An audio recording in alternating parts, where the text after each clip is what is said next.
Ya, halo teman-teman semuanya. Kita mulai aja ya. Kita mulai aja menyusul nanti teman-teman yang lain sambil menunggu teman-teman yang lain. Sip. Oke. Bismillahirrahmanirrahim. Assalamualaikum warahmatullahi wabarakatuh. Waalaikumsalam warahmatullahi wabarakatuh. Gimana kabarnya? Sehat, semangat? Alhamdulillah Bu, sehat, semangat. Lagu-lagu itu dulu. Nah, ya. Jadi sehat aja nggak cukup ya. Jadi kalian juga harus semangat. Jadi sehat dan semangat. Bismillah kita hari ini. Ya, eh, di minggu pertama mata kuliah yang berbeda kita ya. Sekarang kita belajar tentang ekonomi teknik. Kalau kemarin kita belajar tentang program linear ya, dan sekarang ekonomi teknik. Ekonomi teknik saya ada ngajar juga di elektro, tapi karena kelasnya penuh jadi digabung sebenarnya. Digabung ke sini ada satu orang. Cuma nggak tahu sudah bergabung belum ya? Siapa namanya? Lupa deh. Ya, pokoknya ada nanti elektro satu orang di kelas sore kalau nggak salah ya. Ya, di industri 2 SKS, di elektro 3 SKS. Ini konsep dasar ekonomi teknik di pertemuan pertama. Udah langsung banyak lumayan nih. Oke, udah siap ya teman-teman? Disiapkan lagi mentalnya. Kita akan belajar materi baru, informasi baru, insya Allah akan kita peroleh ya di mata kuliah ekonomi teknik.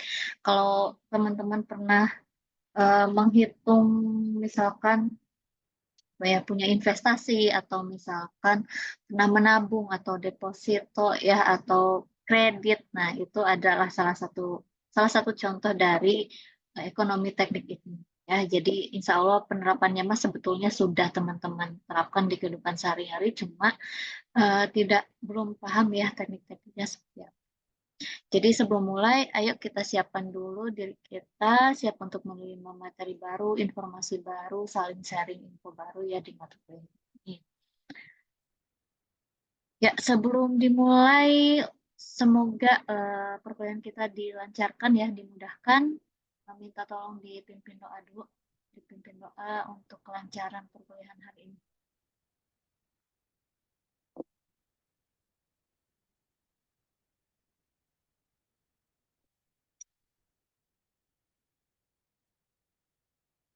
Siapa nih?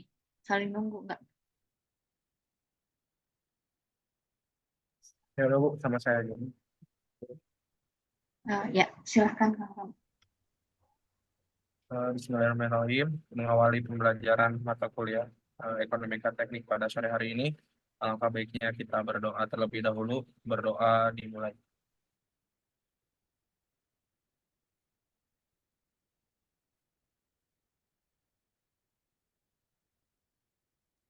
Berdoa dicukupkan. Baik, terima kasih Kang Rama ya. Semoga teman-teman mudah memahaminya dan saya juga diberi kemudahan dalam menyampaikannya ya. Tadi kalau di program linear itu menyederhanakan yang rumit ya. Semoga cara atau proses transfer informasi kita juga semakin sederhana ya, makin mudah. Oke, untuk kontrak pembelajaran, untuk RPS-nya nanti ya, cara membaca RPS-nya sama seperti yang kemarin. Nah, untuk jadwalnya kita hari Selasa jam 5 sore, jam 17.00 sampai 18.40. Oke. Untuk mata kuliah ekonomi teknik di industri cuma teori ya, 2 SKS teori. 2 SKS teori, jadi tidak ada praktikum. Dan untuk bobot penilaiannya, kehadirannya 10%, tugas mandiri 20, ada tugas terstrukturnya. Jadi nanti kalian membuat sebuah jurnal ya, review jurnal ya, membuat satu jurnal bisa dari review beberapa jurnal atau membuat sebuah karya tulis dalam bentuk jurnal. Jadi bobotnya besar di sini 25%, UTS 25 dan UAS 20%. Oke. Untuk RPS-nya, salah, ini industri ya. RPS-nya, oke, untuk CPMK-nya ada 4 capaian mata kuliahnya, lalu sub CPMK-nya ada 6 ya, dari 4 diturunkan menjadi 6. Lalu ini ada konsep bahan kajiannya ada 13 ya, ada 13 bahan kajiannya, mulai dari konsep dasar, prinsip ekonomi teknik, konsep dan jenis-jenis biaya, nanti pertemuan kedua sampai ke metode kelayakan, analisis kelayakan ya, analisis kelayakan menurut dari aspek ekonomi sampai BC rasio dan juga ada penyusutan depresiasi. Oke. Ini nanti akan saling berhubungan sih dengan pengantar ekonomika ya. Ada ya pengantar ekonomika sama siapa? Pak Iwan apa Bu Nuneng? Bu Noning, Bu. Oh, Bu Nuneng. Ya, nanti akan beriringan dengan mata kuliah Bu Nuneng untuk ekonomi teknik ini. Jadi dasarnya ada di pengantar ekonomika. Ya. Nah, untuk pertemuan pertama, kemampuan akhirnya sub CPMK-nya diharapkan kalian mampu bisa ya memberikan definisi dan juga konsep dasar ekonomi teknik secara materi. Ini adalah bahan kajian kita di pertemuan pertama. Ada pretest, ada post-test juga. Untuk RPS sepertinya bisa di skip, bisa lanjut ke komponen penilaian tadi yang ini baru dari saya ya. Nanti silakan teman-teman jika ada masukan untuk bobot nilainya. Kita bahasnya di rencana tugasnya. Rencana tugasnya di sini ada studi kasus di tiap minggu ya, bukan tiap minggu sih, nggak tiap minggu juga, tapi ada lah di minggu perkuliahannya ya. Terus tugas yang kedua ada resume ya, menyusun ringkasan tentang analisis kelayakan proyek ataupun usaha, mau proyek, mau usaha atau investasi ya, layak tidaknya dari aspek ekonomi dengan mempertimbangkan perhitungan ekonomi teknik di sini. Jadi nanti ada, misalkan kalian punya usaha nih, coba dihitung kelayakannya menggunakan aspek ekonominya. Misalkan dipisahkan biaya tetap, biaya tidak tetap ya, nanti ada diperoleh BEP-nya, break even point-nya, terus ada juga BC rasionya, nanti NPV-nya berapa. Gitu. Jadi nanti kita belajar dulu, baru bisa nanti ke menyusun resume ini. Cuma teman-teman agar tahu gambarannya aja seperti apa sih nanti tugas 25% ini. Nah, untuk yang resume ini berkelompok, satu paper untuk 2 orang. Satu paper untuk 2 orang ya. Jadi bisa mulai disusun dari sekarang, mau berpasangan dengan siapa nih untuk tugas yang terstrukturnya. And then, oke. Untuk template-nya nanti ada di sini ya, teman-teman bisa cek di sini untuk template tugas terstrukturnya. Oke. Dikumpulkannya di pertemuan ke-16 pas UAS nanti. Lalu, oh ya, ini untuk bobot penilaian ya untuk resume jurnal.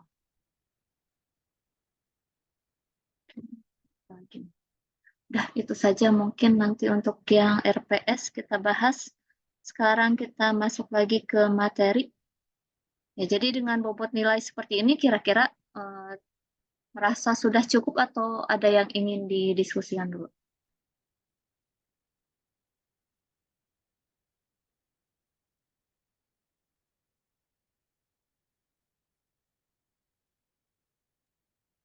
Cukup mungkin Bu untuk bobot nilainya Bu.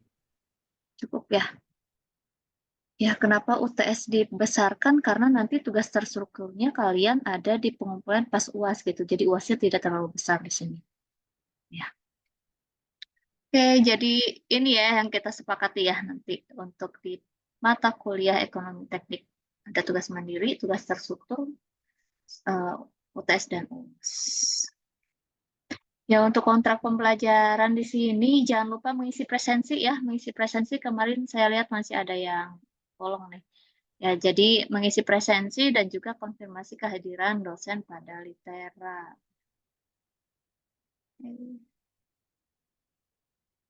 Nah, untuk bahan kajiannya sebelum UTS ya, di minggu sebelum UTS ada 7 bab ya, ada 7 pertemuan mulai dari konsep dasar prinsip ekonomi teknik, dari konsep dan jenis-jenis cost and benefit ya, biaya dan keuntungan nih bunga, nanti kita akan bahas bunga sampai ke menghitung ekivalensi nilai uang ke anuitas juga. Lalu untuk UAS dari ini sudah mulai ke metode kelayakan ekonominya ya, mulai dari analisis nilai sekarangnya, analisis nilai tahunan, IRR, misalkan payback period, BC rasio, depresiasi ya, penyusutan. Nah, dari istilah-istilah ini ada yang pernah teman-teman kerjakan, perhitung atau pernah dengar nggak dari istilah-istilah bahan kajian ini?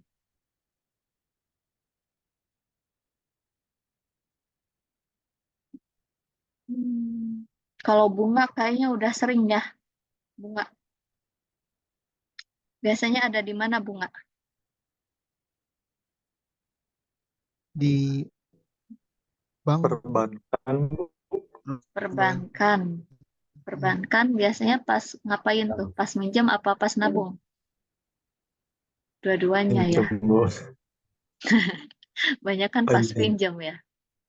Oke. Kalau misalkan pas pinjem nih, pas pinjem kalian incer bunga yang besar apa yang kecil? Yang kecil. Bu. Nggak ada bunganya, Bu. Yang nggak ada bunganya. Oke, semoga ada ya, semoga ada. Minjemnya ke saudara kalau itu. Terus kalau misalkan deposit atau kita nabung, incer bunga yang besar apa yang kecil? Yang besar, Bu. Besar, Bu. Ya. Besar, Bu. Yang besar. Wah, udah pada pinter nih kalau bahas tentang money ya, tentang bunga. Oke. Selain bunga, apalagi istilah yang pernah teman-teman dengar?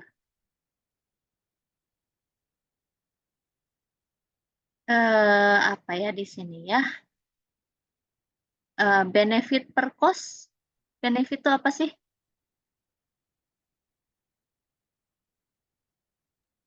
Pendapatan bukan, Bu? Pendapatan. Kalau cost, keuntungan bisa. Oh. Cost, Pengeluaran. pengeluaran. Ya, itu pasti kalian juga pernah ya, cost and benefit. Pendapatan dan pengeluaran. Oke.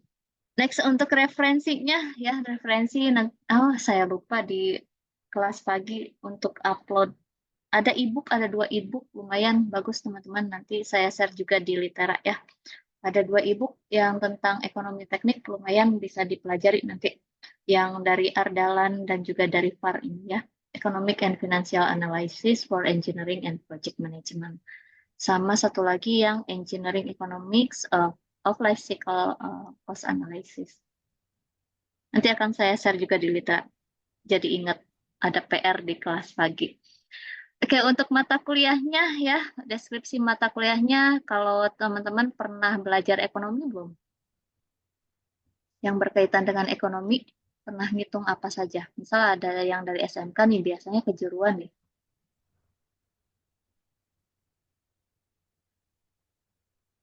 Ekonomi. Belum pernah? Mungkin di mata pelajaran kewirausahaan, Bu. Nah, kewirausahaan ngitung apa? Ini, Bu, tentang jual beli, Bu. Jual beli. Udah ngambil belum sih di mata kuliah Teknopreneur? Belum ya? Kalau di Uninus belum ya? Teknopreneur. Oh, belum.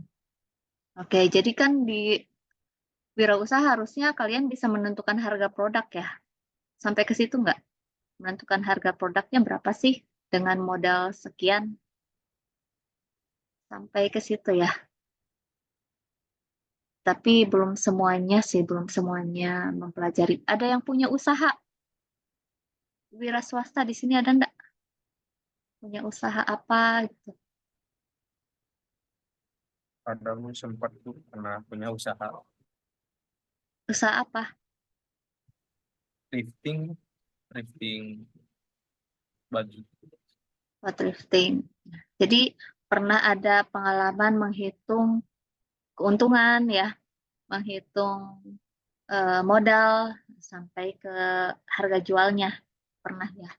Nah, nanti teman-teman di sini juga akan membahas mencari suatu studi kasus, mau bisa tadi ya, bisa investasi, bisa usaha, bisa kelayakan apa saja proyek gitu ya. Jadi nanti ambil salah satu contoh itu untuk kita hitung cost and benefit-nya di pertemuan kedua gitu ya.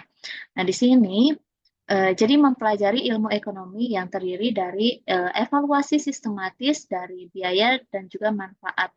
Jadi kata kuncinya adalah cost and benefit sebetulnya, cost and benefit ya, biaya dan juga manfaat dari usulan proyek.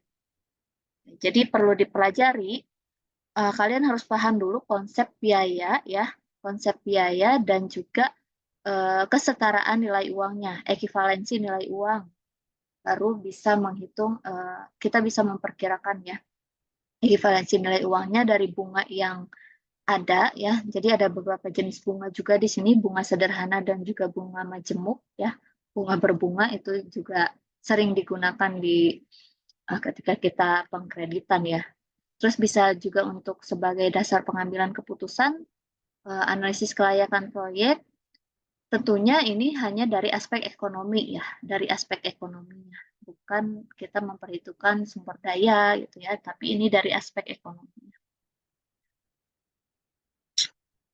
Oke, analisisnya bisa dari apa saja? Dari kalian menghitung NPV ya, net present value, terus analisis nilai tahunannya, payback period, ya masa pengembalian modal ya, payback period, lalu internal rate of return-nya berapa sih tahun pengembaliannya ya, pengembalian modalnya, juga ada benefit per cost ratio. Lebih banyak benefitnya atau cost-nya nih dari investasi tersebut misalkan. Ya, untuk minggu pertama ini harapannya kalian nanti mampu ya memberikan definisi dan juga konsep dasar ekonomi teknik secara mandiri. Kita akan belajar tentang pengertiannya, lalu konsep nilai uang dari waktu ya, lalu diagram analisis, diagram alir cash flow diagram. Kita akan belajar menggambar cash flow diagram. Oke. Ya, sebelum mulai, seperti biasa kita coba main-main sebentar lagi. Ya, buka lagi Mentimeternya. Kemarin pakai apa sih? Quizzes apa Mentimeter? Lupa saya. Tanyakan kelas. Mentimeter, Bu. Mentimeter ya sama ya. Oke, kita coba lagi Mentimeter. Linknya kali ya, linknya saya share juga nih. Linknya saya share juga di chat. Oke.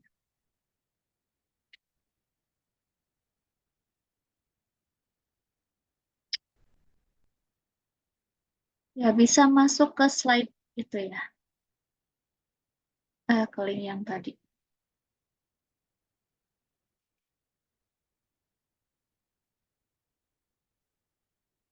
Ada yang sudah bergabung?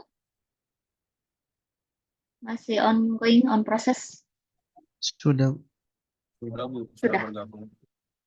Ya udah, yang udah bergabung bisa langsung submit aja. Apa sih yang kalian ketahui tentang ekonomi teknik, analisa waktu dan juga biaya, penerapan prinsip ekonomi, solusi yang paling ekonomis, apalagi coba?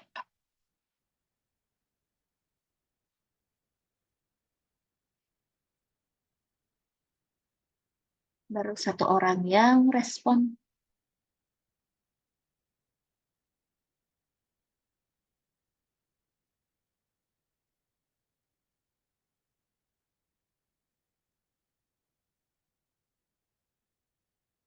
Menghitung. Oke ya, bisa menghitung.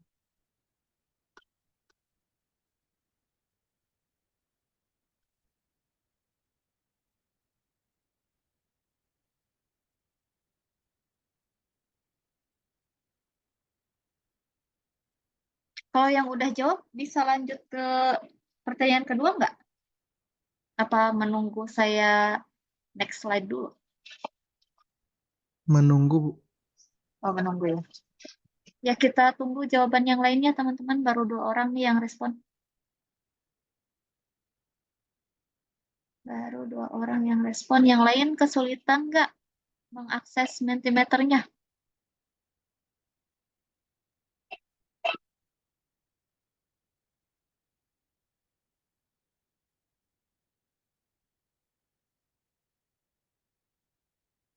Penentuan faktor-faktor. Apalagi tadi?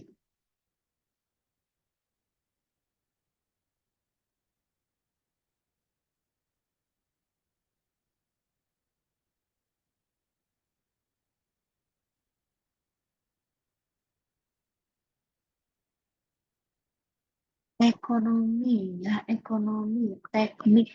Teknik itu apa sih? Biasanya suka didefinisikan per kata ya. Ekonomi itu apa, teknik itu apa.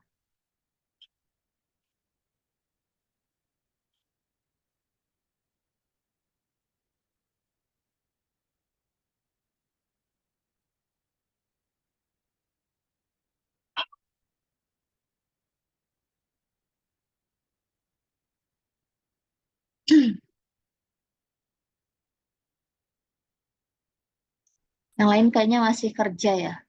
Mana nih yang lain? Halo,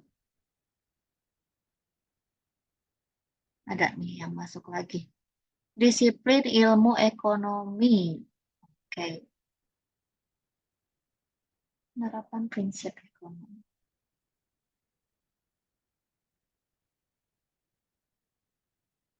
Ya, kita coba ke next slide ya. Kita coba ke next question.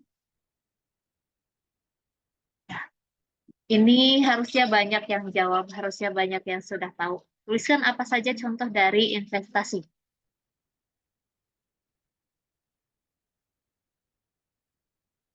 Investasi contohnya apa aja yang bisa diinvest? Keuntungan jangka panjang. Contohnya.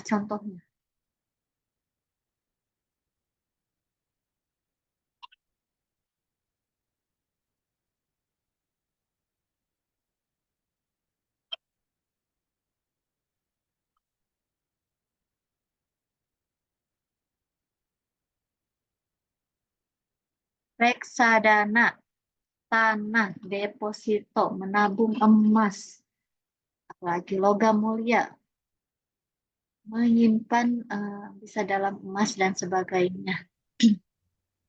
Ya, oke. Ya, eh, bentuk uang saham. Oke. Ya, di sini kan kalian menyebutkan beberapa contohnya. Adakah yang sedang menjalankan jenis investasi ini? Misalkan ada yang sedang investasi di tanah atau di reksadana. Kalau yang sekarang banyak yang main di reksadana. Terus apalagi emas misalkan.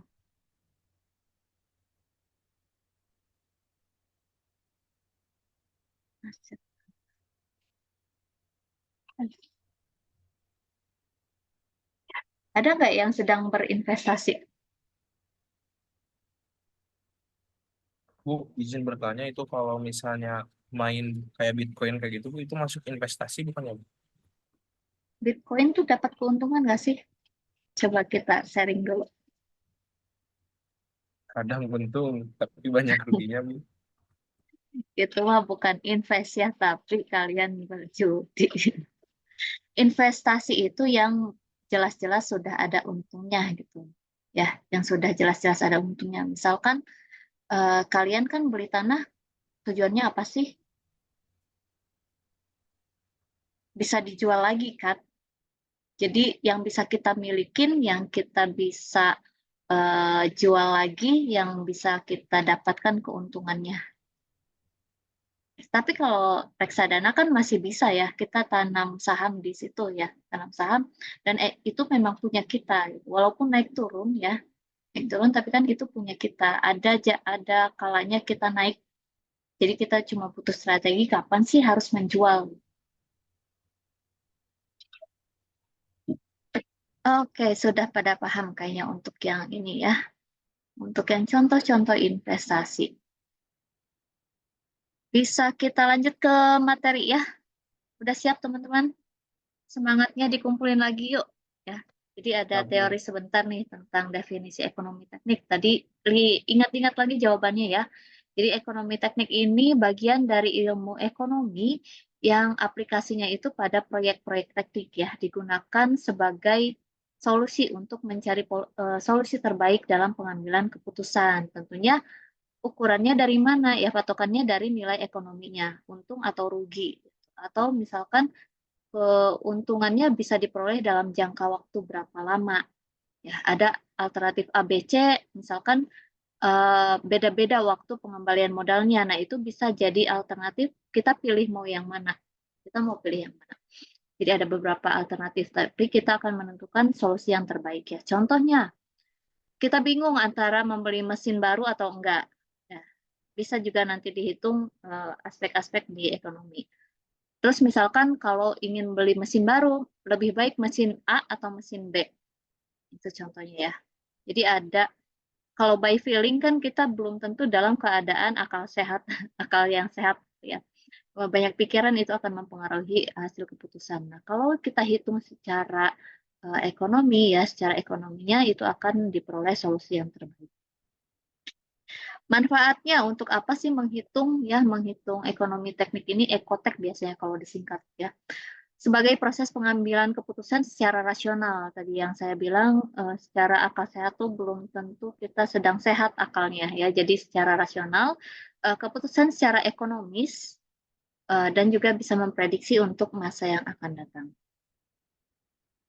Oke, untuk konsepnya, konsep ekonomi teknik awalnya pasti ada kita inginkan keuntungan ya, keuntungan. Tapi gimana sih caranya dapat keuntungan ini ya, keuntungan. Ya kalau di manufaktur misalkan ada pemasaran nih, ada pemasaran. Pemasaran tuh tergantung apa lagi? Ya tergantung dari proses di manufakturnya, ya, proses produksinya. Nah, dari manufaktur pasti ada juga kita investasi-investasi yang masuk ya, investasi-investasi yang masuk. Nah, untuk bisa menginvestasikan ini kita butuh perencanaan sebetulnya. Ya. Jadi perencanaan-perencanaan inilah yang kita harus ambil keputusan yang terbaik. Mau yang opsi yang mana. Sedangkan di perencanaan ini ada beberapa kendala. Kendalanya misalkan dari sumber daya yang terbatas, ya sumber daya yang terbatas. Kalau sumber dayanya melimpah, kan kita suka lupa daratan gitu. Ingin mengeksplor semuanya, Tapi dengan adanya sumber daya yang terbatas, misalkan SDM-nya sedikit atau misalkan modal kita sedikit nih, tapi dengan modal sedikit kita ingin keuntungan yang besar. Gimana sih caranya? Itu salah satu contoh keterbatasannya ya. Terus ada juga kesempatan yang sangat beragam. Nah, tadi misalkan jangka waktu A, B, C gitu ya. Kesempatannya tidak selalu ada. Nah, kita harus pilih yang mana sih? Dari keterbatasan ini, makanya butuh suatu analisis dari aspek ekonomi ini. Sehingga kita peroleh investasi mana atau perencanaan mana yang bisa menghasilkan banyak keuntungan, tapi dengan sumber daya yang terbatas, dengan keterbatasan. Itu goal akhirnya ya keuntungan juga sih kalau ekonomi. Lalu kita masuk ke investasi nih. Investasi itu kan kita gunakan sumber daya yang diharapkan akan memberikan imbalan. Nah, tadi ya, kita punya sumber daya ataupun kita menabung, tapi kita kan ada yang diharapkan dari tabungan kita. Ya. Ada harapannya apa? Ada pengembalian. Bisa pengembalian modal kah? Minimal modal kembali. Syukur-syukur ada keuntungan. Nah, disitulah investasi. Jangan sampai rugi. Jadi ada imbalan dari atau pengembalian dari sumber daya yang sudah kita invest ya. Tentunya ada yang menguntungkan di masa yang akan datang. Itu yang disebut dengan investasi. Jenis-jenisnya ada contohnya investasi finansial ya. Finansial contohnya apa saja? Ada dua jenis, ada financial asset dan juga ada real asset. Kalau financial asset tuh tadi yang ada jawab deposito ya, tabungan, saham, itu termasuknya ke financial asset. Tapi kalau tadi ada yang menjawab tanah, terus ada jawab apa lagi? Emas ya. Emas itu atau misalkan ada pabrik ya, pertambangan, perkebunan. Nah, itu termasuk ke yang real asset atau pembelian aset yang produktif ya, produktif. Jadi bisa kita olah kembali. Misalkan ada yang punya sawah nih, itu juga termasuk ke yang real asset. Bisa kita kelola. Oke. Ini akan mengantarkan kalian ke konsep nilai uang dari waktu ya, time value of money. Time value of money, misalkan kalian dikasih 2 pilihan nih. Pilihan 1, saya akan beri kalian uang hari ini 2 juta. Saat ini 2 juta. Atau opsi 2, 5 tahun lagi deh, tapi saya kasih 3 juta. Kira-kira dari opsi 1 dan 2, kalian mau pilih yang mana?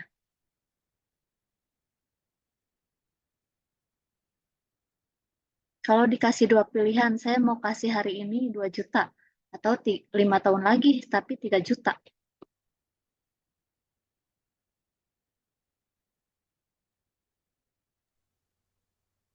Yang hari ini, Bu. Nomor 1, Bu.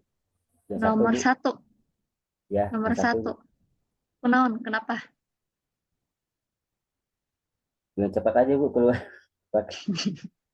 Kalau nomor Lagi 1, butuh ya? Lagi butuh, Bu, kepepet. Lagi butuh ya, kepepet. Jadi yang ada, walaupun 2 juta gitu. Ada yang pilih opsi 2 nggak? 5 tahun baru. Ya, 5 tahun lagi baru saya kasih nih 3 juta. Keburu Pilpres, Nggak Bu. ada Itu. ya? Hah? Keburu Pilpres 5 tahun, Bu. Oke. Ya, mostly pilih yang 1 ya. Pilih yang 1 alasannya karena butuh. Ada alasan lain nggak? Selain karena butuh. bisa dijadikan modal, Bu. Bisa gantinya lebih dari 2 juta gitu dapatnya dari hasil keuntungan gitu. Jadi nggak nunggu sampai 5 tahun. Bisa diputar lagi uangnya ya. Bisa jadi dari 2 juta ini 5 tahun kemudian akan dapat berapa? 5 juta misalnya. Atau lebih 10 juta. Jadi kalian butuh modal hari ini ya 2 juta ya. Modal hari ini. Boleh, Tapi Bu. kan kalau nggak bisa mengelolanya, kalau nggak bisa ngelola kan 2 juta bisa habis dalam 1 jam. Bisa habis dalam 1 jam. Ya, itulah salah satu hal yang diperlukan ya dalam mengambil keputusan itu kita harus lakukan investasi ya. Jadi sebelum investasi kita harus paham dulu apa sih konsep nilai uang dari waktu, time value of money-nya ya. Konsepnya seperti apa? Konsepnya itu yang dipegang adalah nilai uang Rp1 sekarang, nilainya itu lebih berharga daripada nilai Rp1 di masa yang akan datang. Ya. Jadi kalau kalian dapat Rp1 sekarang, ambil aja sekarang. Jangan nunggu-nunggu 5 tahun lagi gitu ya. Kenapa? Kira-kira kenapa? Takutnya ada penurunan nilai mata uang gitu. Ya, karena adanya penurunan nilai mata uang ya, nilai mata uang. Sebetulnya nominalnya sama, misalkan sama-sama Rp1 nih, tapi nilainya berbeda.